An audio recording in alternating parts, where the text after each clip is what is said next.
ঘুমানোর আগে এই দোয়াটি নিয়মিত 3 বার পড়বেন, তারপরে একটি দোয়া পড়বেন।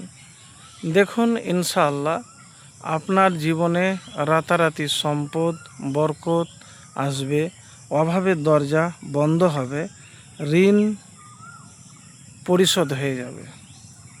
তো প্রিয় ভাই, আমি যে ঘুমানোর আগে একটি দোয়ার কথা বলবো, এই দোয়াটি অবশ্যই আপনি পড়বেন।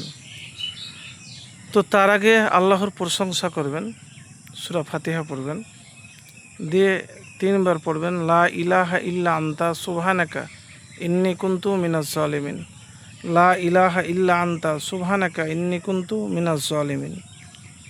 এইভাবে 3 বার পড়বেন। তারপরে ইয়া জাল জালালি ওয়াল ইকরাম একবার পড়বেন, আস্তাগফিরুল্লাহাল্লাযী লা ইলাহা ইল্লা হুয়াল হাইয়ুল কাইয়্যুম ওয়া আতুবু ইলাইহি, যতবার পারবেন। তারপরে এই দোয়াটি পড়বেন নিয়মিত।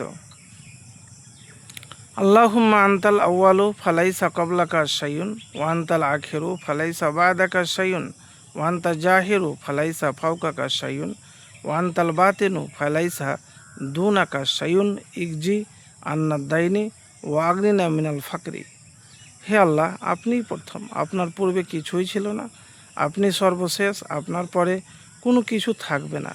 আপনি সব কিছুর উপরে, আপনার উপরে কিছুই নেই, আপনি সর্বনিকটে, আপনার চেয়ে নিকটবর্তী কিছুই নেই। আপনি আমাদের সমস্ত ঋণ পরিশোধ করে দিন এবং আমাদেরকে অভাবগ্রস্ততা থেকে অভাব মুক্ত করুন। মুসলিম শরীফ 2713 নম্বর হাদিস। তো প্রিয় ভাই, এটি আপনাকে হাদিসের কথার দুয়ার কথা বললাম। এবারে আপনি বলবেন দোয়া তো করি কিন্তু পরিবর্তন হয় না কেন? দেখেন ভাই, এটা জীবন, আর এই জীবনে আপনাকে ধৈর্য সাথে সাথে মাথা ঠান্ডা হওয়া লাগবে।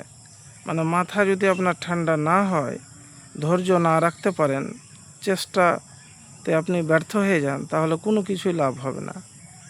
তো প্রিয় ভাই, এতটুকুন বলবো আপনাকে যে জীবনে আপনি যাই করেন না কেন, এই আমল একবার করে দেখুন, ইনশাআল্লাহ ফলাফল পাবেন। আর একটি কথা আপনাকে বলবো, যেটি খুবই সহজ, যে দেখেন প্রচেষ্টা আপনাকে রাখতে হবে, ব্যর্থ হলে হবে না। প্রচেষ্টা যদি আপনি রাখতে পারেন তাহলে ইনশাআল্লাহ আপনি সফল হবেন। তো প্রিয় ভাই, একবার এভাবে আমল করে দেখুন, ইনশাআল্লাহ ফলাফল পাবেন।